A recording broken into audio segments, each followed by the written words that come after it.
Гармын төлбөр, төлөх заавар.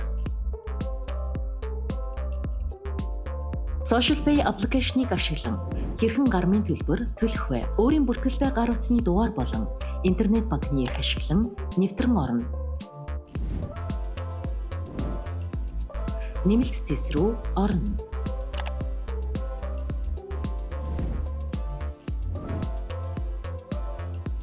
Татвар торгууль дэд цэсийг сонгоно. Нэмэлт товч дээр дарж автомашины улсын бүртгэлтэй дугаарыг бүртгүүлнэ.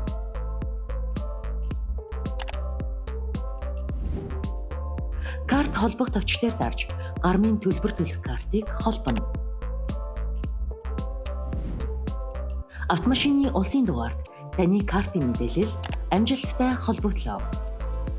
SocialPay-ийн хэрэглэгч та авто замын гармын төлбөрт картаа холбосны дараа авто замын гармаар гарахад таны картаас автоматар төлбөр суудагдах болно.